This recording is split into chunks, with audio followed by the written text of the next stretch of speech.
Hey, thanks for joining me. I found another issue of the Just Imagine Stan Lee created a DC character, a Catwoman this time.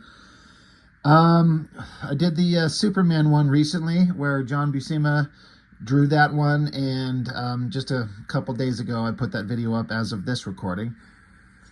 And I went on at length about how, no disrespect meant to Stan Lee and his legacy and everything that he's done, but these things read so bad.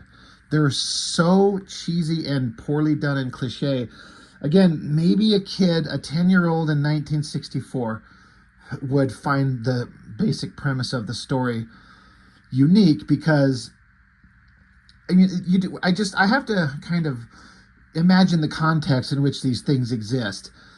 In the 60s, for example, there wasn't I don't think there was a lot of like fiction entertainment for kids, like disposable kind of entertainment, like a comic book, fantasy type stuff. There's books of all types, of course, but comic books are a relatively new-ish thing, and there wasn't anything else in a kid's life to distract his attention like there is today.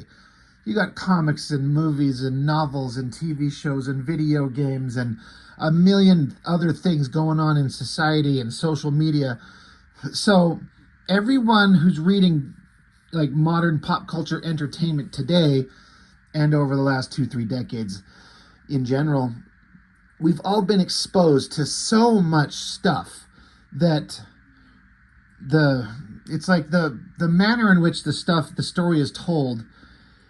We've all been exposed to different kind of ways of having stories told to us. But back when Stan Lee was writing comics and things were a little bit more innocent and more simplistic and less distracted and less diluted, that maybe that's why this old-timey way kind of approaching the telling a story the way like this one is and the Superman was, maybe it would have worked 100% fine back in the day. I don't know, but this is just so ridiculous. The origin in this story, as I reread this, I think I might have read it the first time I got it. I knew that I was only getting it for the artist, and we'll talk about that in just one second, the art. But in terms of the story, it instantly made me think, I'm like, this is so familiar. What is this reminding me of? And it's this right here. My pants. Caught on barbed wire. Good Lord. Choke. An A-bomb. Becoming radioactive. From this day forward, I shall call myself radioactive. Okay, so we all remember that episode of The Simpsons, right? Where they got that Radioactive Man comic book, and they give like a little one-page summary of how the hero got his powers. And in the Simpsons show there, the way it was depicted, it was so stupid, so cliche. Like some guy, like he gets trapped somehow from some ridiculous manner, and then some unbelievable ridiculous thing happens that then now suddenly they just have powers, and then they're just like, I have powers. I shall be a superhero. Like, that's not how anything works, but in a very naive, cliche kid world, it works back in the day, right? So it's funny that Simpsons bit with Radioactive Man, it seems so stupid, but it's not that far off. Like, it's an exaggeration, but it's not an extreme exaggeration. It's so crazy. You'll see what I mean when we get into this if you've never read this story. I'm almost 100% certain when I put up this video, the thumbnail for the cover, I am going to use the back cover of this. They commissioned Adam Hughes to do the back covers to all these books, and while I don't care for the design of this particular version of Catwoman, Adam Hughes makes anything look so good. And, he pencils, he inks, he colors everything of his own here. And I remember looking at the black and white artwork of this online and just being blown away by these buildings. Like, they're all the perspective that he does, the lights in the windows glowing. It's just so amazing. And the shot of her being up so high on top of this spiral round portion of whatever building she's on, looking up at us, you know, so high up with this down shot of the city.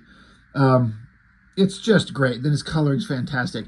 No, no disrespect meant to Chris so, where the fuck is this? It's just a man just standing. It's got it right here. Chris Bachalo.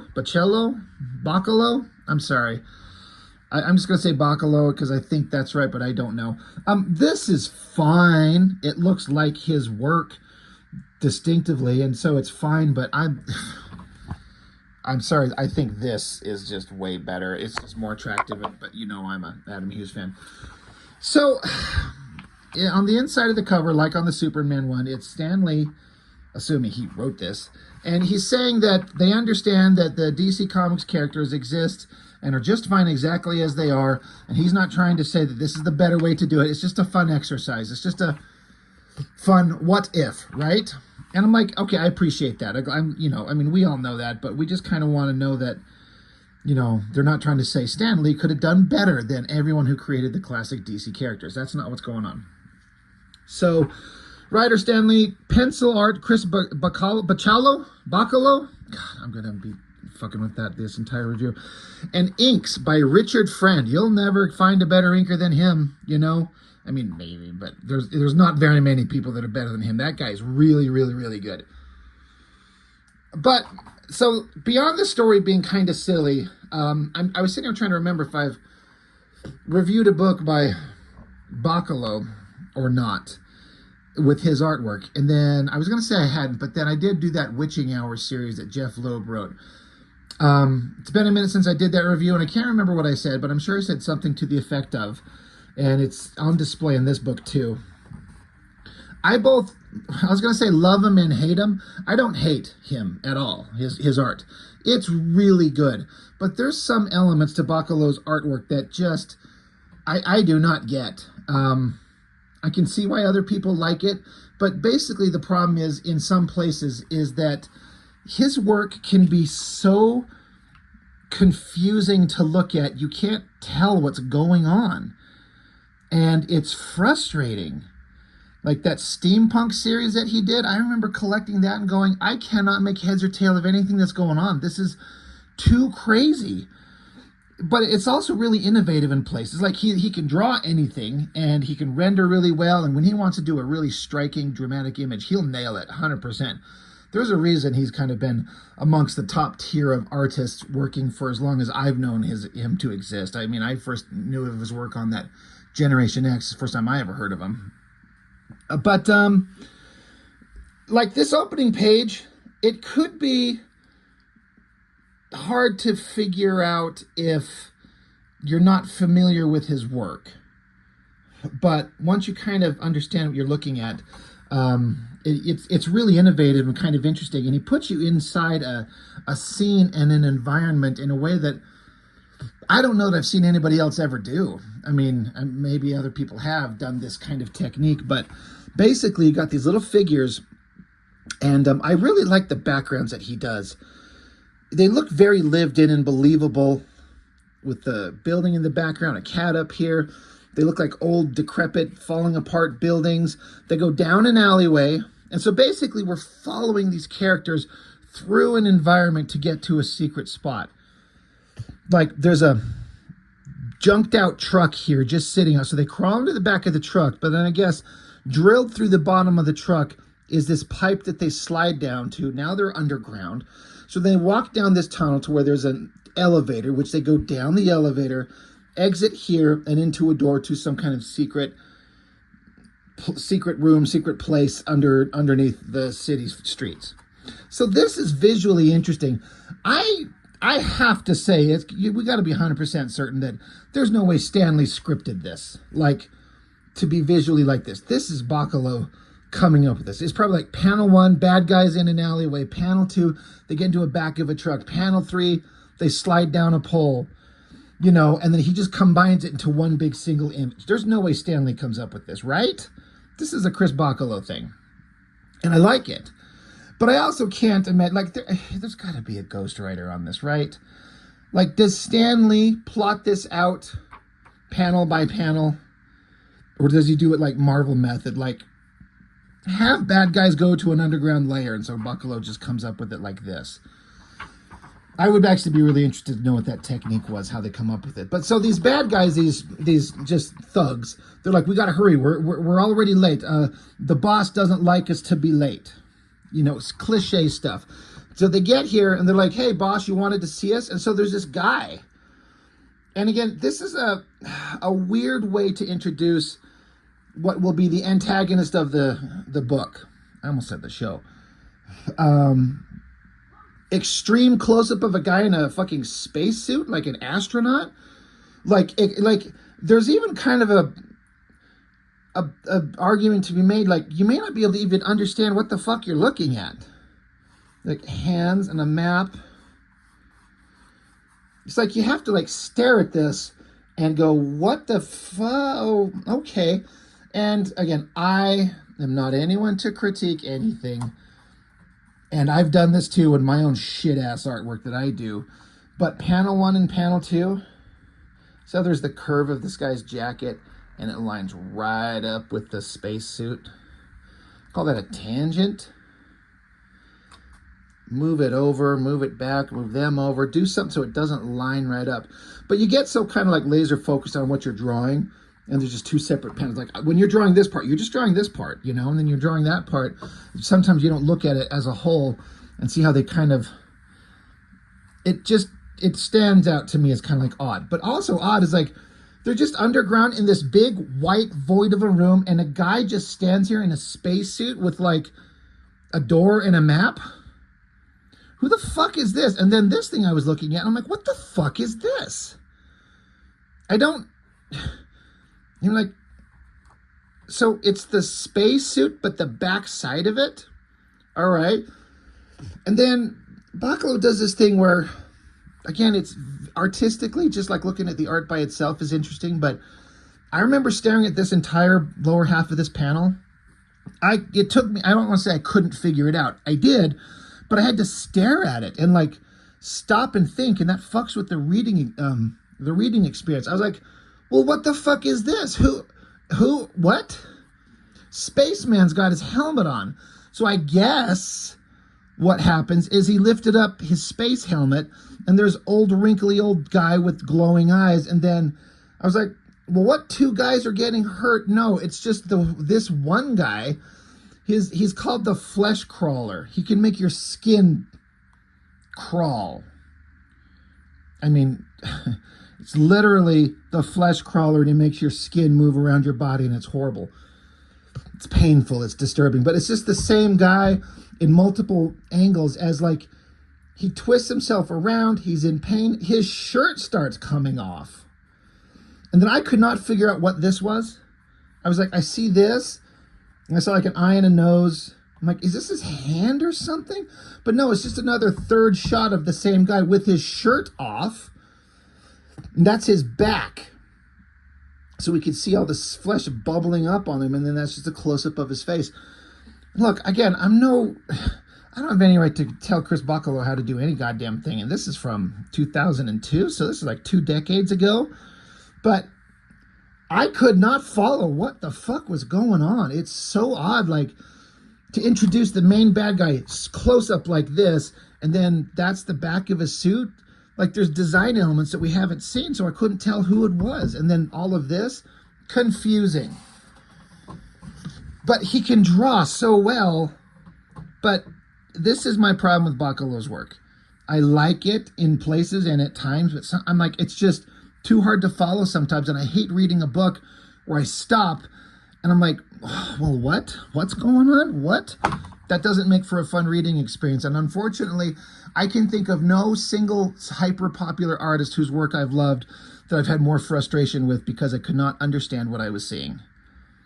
And I just don't get it, But also, now forgetting the confusing art, The bad guy, the flesh crawler. He tortures this guy because they were late. He's like, don't ever be late again. When I tell you to show the fuck up, you show the fuck up. So now here's a shot of Spaceman in his spacesuit. Like, this should have been seen first somewhere, or right after this, or I don't know. But anyway, he's like, if you disobey me again, I'll torture you again, but we're going to go rob a bank. And we're like, well, how are we going to get into a bank? And they're like, there's a girl there, and she's going to welcome you in. She's going to help you get into the bank. And they're like, all right, we're going to go rob a bank. Who's Spaceman? Why isn't a white room? Why does he just stand here up against a picture of a map? Why are they going to rob a bank? It's just cliche. They're like bad guys and they need money, so they're going to go rob a bank. That's just how it is. So, cut to an extreme perspective, like an extreme forced perspective on this corner apartment building. The perspective is pushed just too far. I'm sorry. I was looking at it going, what the fuck? There's a cat up there. It's a window. It's just like a 2-point perspective, but he brought the vanishing point so close as to give it like this fisheye, weird kind of distorted look. And I think it's intentional. It's not like he did this poorly. It was an intentional thing, but it's so distorted. It's so weird. But she's bitching. So it's this woman. She's complaining it's a lousy night. She's in a bad mood. And then she's like, I thought I saw a green cloud up there. That's weird. I thought I saw a green cloud. Yeah, right. I must have been looking at flashbulbs too long. And so now she talks to herself. But this is where we get the backstory of the girl. She's a model, and she feels like it's a vapid waste of existence. But she's doing it, and it makes a lot of money, so she has a nice living, but she's also just being a stupid, brainless model. It's so phony. And she's like, I got to pose at the 5th Federal Bank. So she did a photo shoot at a bank. Now they want to show that glamorous models bank there. Thing is, I've never set foot inside this place. I don't need brains to be a model. All that matters are my looks. But once they're gone, it'll be bye-bye Joni is her name. She's like, I feel like I'm stuck in my shallow, empty life. It's all so meaningless, so totally unreal. And she's like, oh, what's bugging me? I got to snap out of this mood. I'm young, healthy, earning a bunch of money. Things could be a lot worse for Inspector Jordan's daughter, Joni. So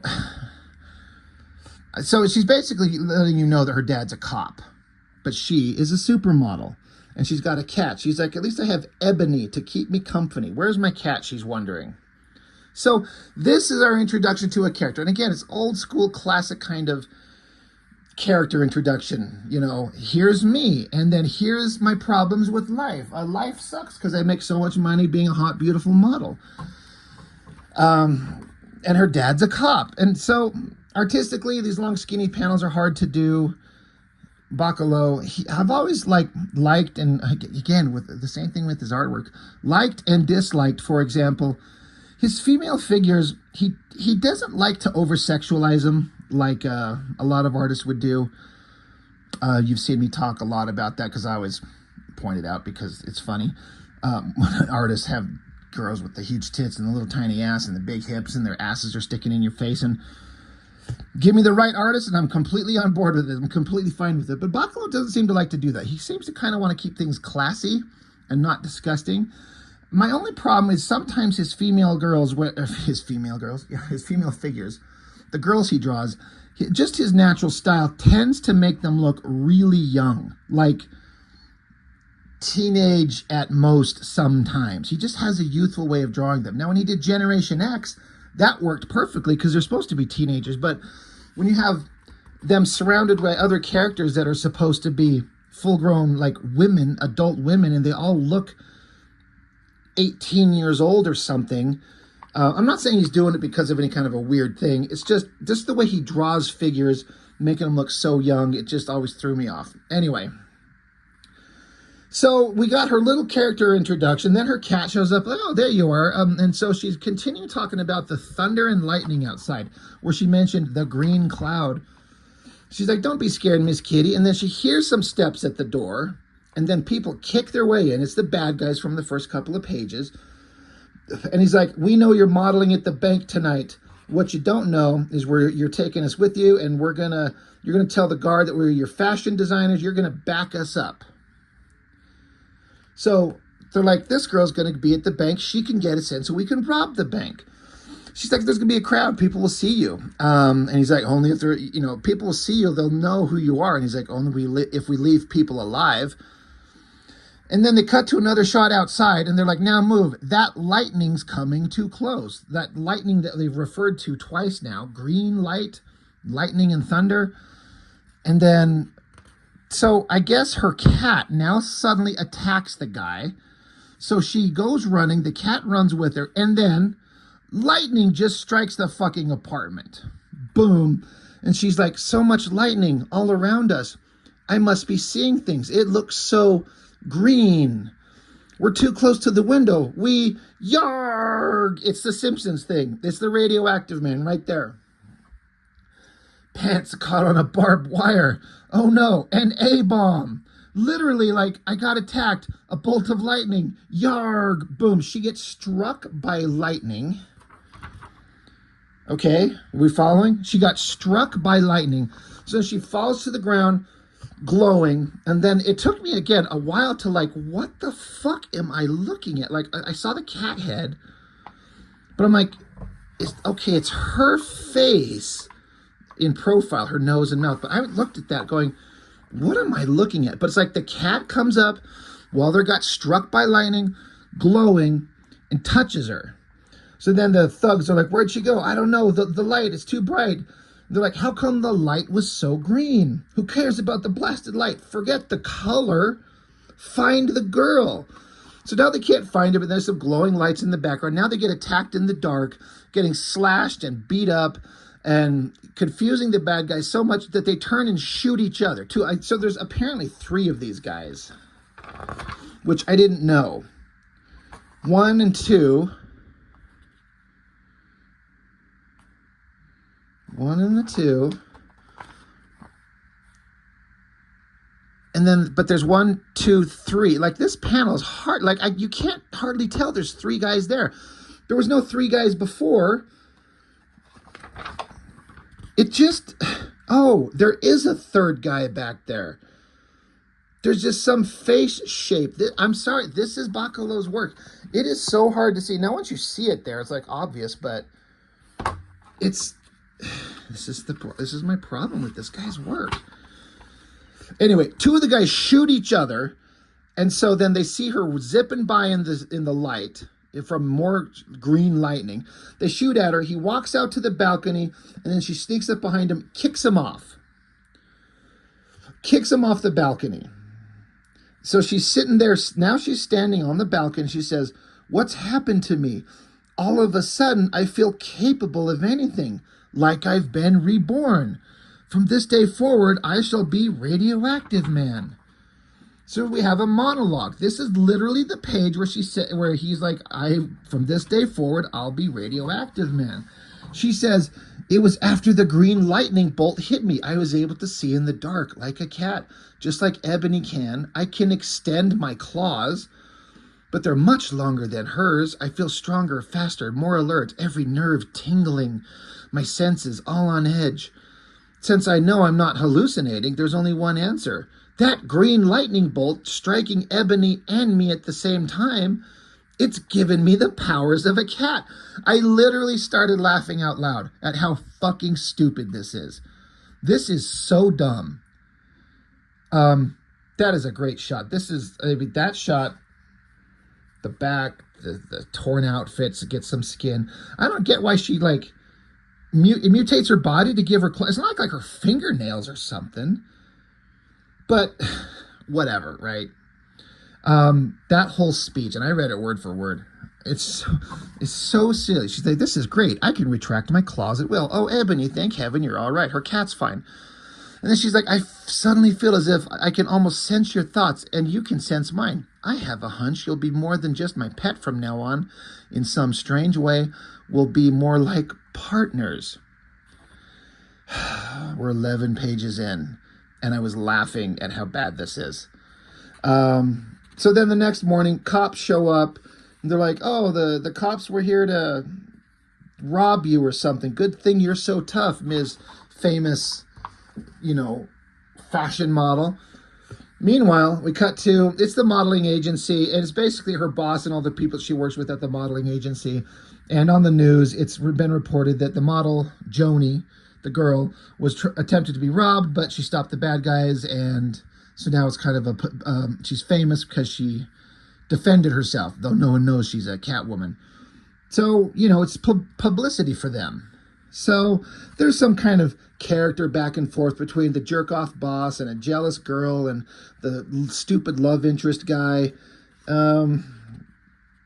Like the Catwoman and the jealous girl, they're having like catty little back and forth, you know, a little bitch fest for no reason.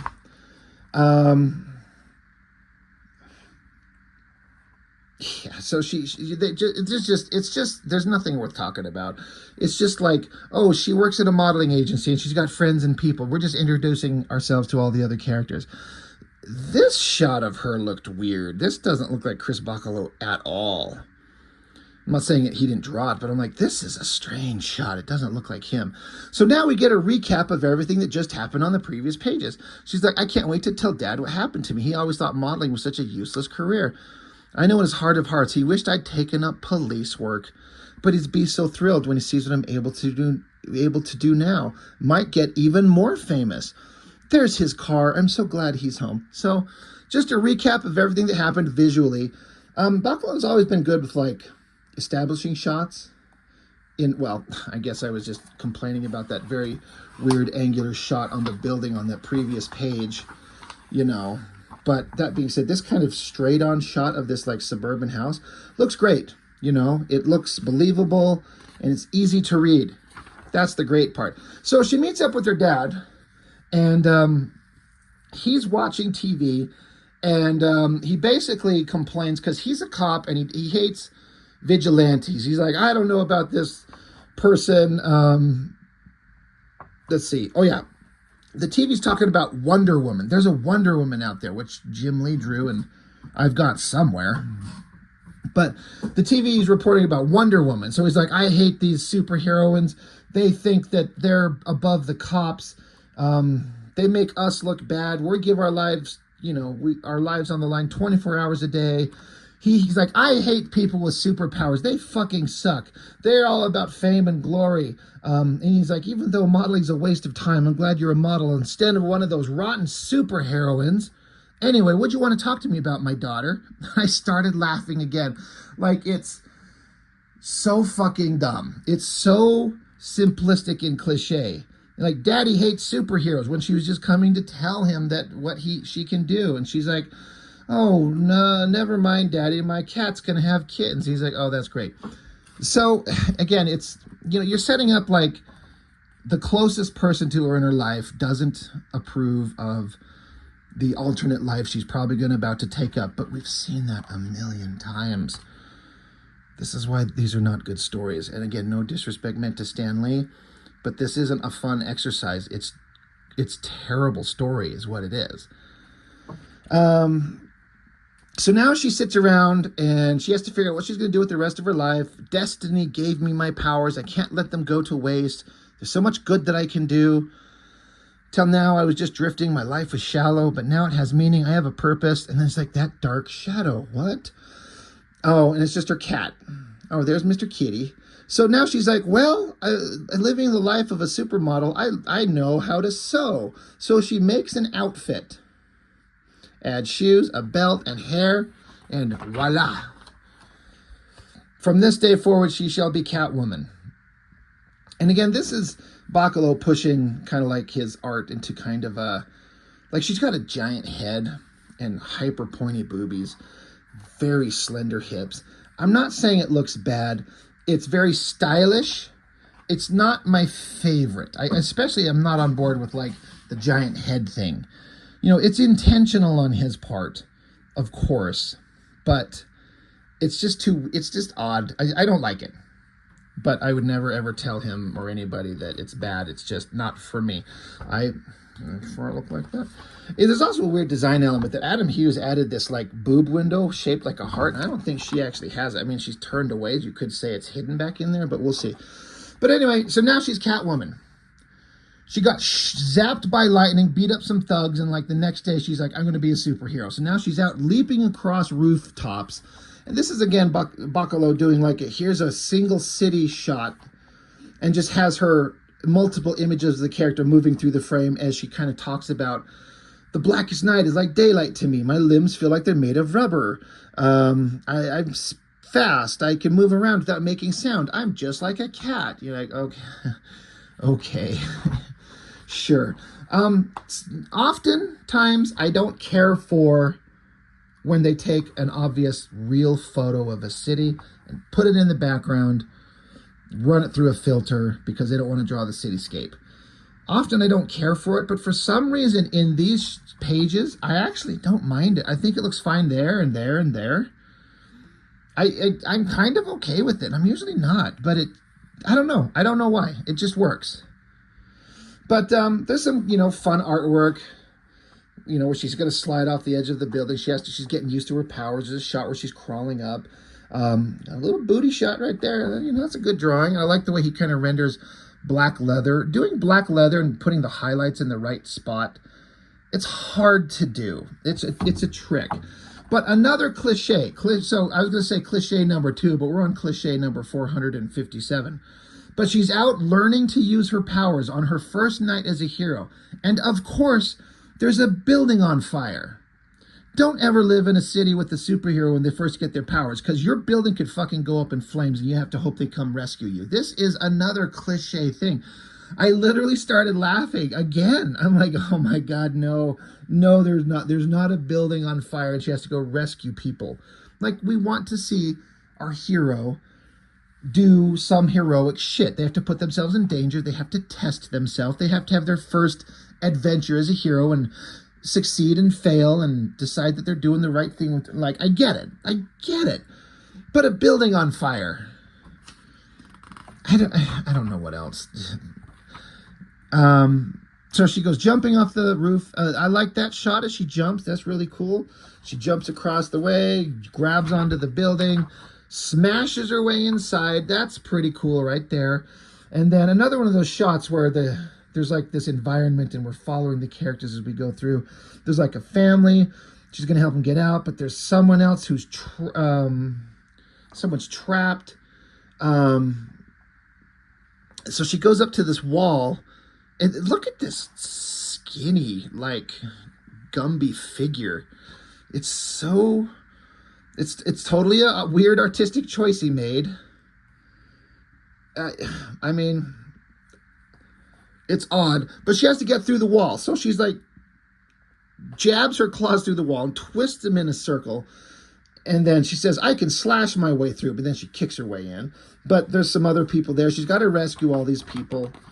I get it. It's working. I guess she does have the boob window. So Adam Hughes was correct to add it there. Any excuse to come back to stare at those. Anyway, she's like, hurry, go down the stairs quickly. And they're like, what about you? And she's like, I've got my own way. So she's able to leap out. Another great environment shot, like a single flat, almost basically 1 point perspective, basically. But he makes it work with the edge of the buildings and all the textures and the old kind of bricks and pipes and stuff. He does that really well. And so she's up here and she's like, no wonder cats are always so quiet and contented, Ebony. With powers like these, there's no need to show off. You know you've got it made. And so do I. I'm like, oh my God. Meanwhile, spaceman guy, Mr. Skin Crawler, he's torturing another bad guy because they fucked up and didn't get the bank didn't get robbed. So like, yeah, she's like, count yourself lucky. You'll have one more chance. The bank and its money are still there for the taking. You'll have 1 hour to bring me the girl, or else your flesh will crawl for the last time. And they're like begging, please don't do that again. So he just stands in a room staring at a fucking map. Meanwhile, our hero girl, she's walking around and the more bad guys show up and kidnap her. And she's like, well, I can't turn into Catwoman while they're watching. I'll give away my secret identity. So she lets herself get captured. And so this guy's like, you are Joni Jordan? Like the famous supermodel? She's like, yeah, and you're Mr. Flesh Crawler? And so So now that Mr. Bad Guy is meeting this girl for the first time, even though she's a world famous supermodel, he says, I knew you were a model, but I never expected anyone so bright, so lovely, so appealing. You were to be the linchpin of my plan to rob the Fifth Federal Bank. But that was before I saw you, before you won my heart. I laughed out loud again for a third time. When I read that, you won my heart. A bank is merely a bank. I can rob it at any time. But you must be kept safe, free from harm. You shall be my own personal treasure. Well, all right. Well, I mean, he is the bad guy. She's like, look, I appreciate the compliment, but I'd rather eat worms than hang out with a dingbat like you. He's like, you have spunk, spirit. I admire that. Be patient, my lovely. In time, you will learn to love me more. He's literally doing a Jabba the Hutt to Princess Leia. You know, remember when he's got her in the slave outfit and he's like, soon you will learn to appreciate me. And then he like does a line of cocaine off her ass and she chokes him out. That's what's going on here. It's so dumb. He's like, I was going to use you to break into the bank, but you're so hot. I'm in love with you. You're going to stay here with me now. So he's like, she says, yeah, when Yasser Arafat gets bar mitzvahed. I'm like, oh my God. He's like, witty as well. What a rare prize you are. See that she is made comfortable in my private detention room. Treat her with the utmost care as she is my special guest. If she escapes, you can imagine the fate that will befall you. Like, if this was like a parody comic, like this is like The Tick or something like that, and this was all meant as an over-the-top joke at the stupid cliches of comic books, it would fit right in there perfectly. This is so stupid. So they lock her into a room, and so she has time to have multiple thoughts for herself, like, how do I get out of here? What would a cat do? So she starts banging on the walls or something, and she's crawling across the top, like, where'd she go? She kicks him in the head, she gets out, she fights her way, and now she's out and free. She's done. She's just out and free just that quickly. Now, to be fair, they didn't know she had super cat powers or whatever, so it makes sense that she could get away. She's like, sorry that Fergo, it's his name, Fergo the Flesh Crawler. So, sorry that Fergo freak wasn't there when I crashed out. He's my main target, but I'll get him sooner or later if he doesn't get me first. Like, okay. So, spaceman, skin crawler guy, they're in a van, and they go to this church. The Church of Eternal Empowerment, which was introduced in that Superman book. So I'm like, there's like some through line of villainy. These chick and this guy doing some kind of weird ceremony shit with candles. I'm like, there's a through line of some kind of villainy through all the books, I'm guessing. Who cares? More like, we're going to have a photo shoot. This is what's going to go on here. But she shows up and she's going to be Catwoman now. There's another shot where like Bachalo draws her with a giant head and this tiny skinny little like hyper thin body and these giant feet. Again, it's all an artistic choice. It's a stylistic choice. I get it, but I do not like the giant head thing. It's just too weird for me. But bad guys are going to rob the bank. She's there. She stops him. She beats him up. She chops him into pieces, kicks the shit out of him. She's awesome. And then out in the van, the astronaut villain guy, Flesh Crawler, is like, it's taking too long, drive away. So he drives, they drive off. She jumps on the van, rips into it. So he just rockets out of there. I guess his spacesuit has a rocket engine. So she jumps onto it and holds on. So now they're blasting through the sky. Okay. And so I guess he pops open his mask and starts doing his flesh crawling thing, which makes her fall. So she falls, but then because she's a cat, she can survive a fall. She just tucks and rolls and lands, and she's fine. So he lands, and he pops up in his mask, and then she's like, this is going to be the end of her, because they've tried to demonstrate that his flesh-crawling powers are painful, and you can't escape it once he's looking at you. It's like a Medusa kind of thing. If he looks at you, it turns you to stone. If he looks at you or whatever, without his mask down, he'll start making your flesh crawl, which starts to happen. So she's saying it's horrible, worse than anything any human should ever have to, and she's like, wait, I'm more than human. I'm part feline. I can leap away, get out of range of his power. He's like, no, come back. So now she just starts chopping up his outfit. There's more bad guys there with them. So she just slashes, cuts open his outfit. She's like, your power can't touch anyone who moves so fast. Okay, sure. Then she gives a big old slash on him. That's pretty awesome. She's like, without your flesh-crawling powers, you're just a big hunk of nothing, and all it'll take to topple you now is one last whap. And she says, just make yourself comfortable till the cops come. So we go back to that church people, the through line of bad guys, whatever's going on, wrap up with the modeling agency, and it's like, oh, isn't what? Fuck, I don't even know. They're just having stupid conversations between the characters. The girl goes back to talk to her dad again. He's like, that rotten Catwoman's everyone's making a hero out of her. If I was on the force, I'd slap her lawless vigilante butt in jail. But of course, the girl's like, silently to herself, she's like, well, I'm Catwoman. This is my destiny, and blah, blah, blah. And on to the future. I'm like, oh my God, this was painful. And, you know, so it's got Bachalo's work, which is equal parts really fucking good in places and then confusing in places. I don't know. It's just, you know, before I give my final thoughts, there's a backup story. Pencil art by Darwin Cook and inks by Mike Allred. I never read this, and I haven't read it too on this reread here. I know, you know, I'm aware of Darwin Cook's work. I understand he's very, very well regarded. This is obviously very like old school kind of classic illustration, comic book storytelling. It's very clean. It's very easy to read. All those things that were not there with Bachalo's work, but it's another style. I respect it, but it doesn't interest me that much personally. I understand it's very skillful. It looks good.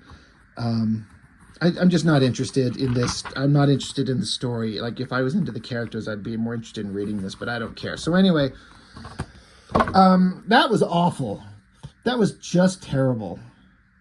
And no amount of great artwork will save that ridiculous story. And so, I mean, again, I don't mean to be disrespectful to Stan Lee, but I almost think I liked the Superman one better.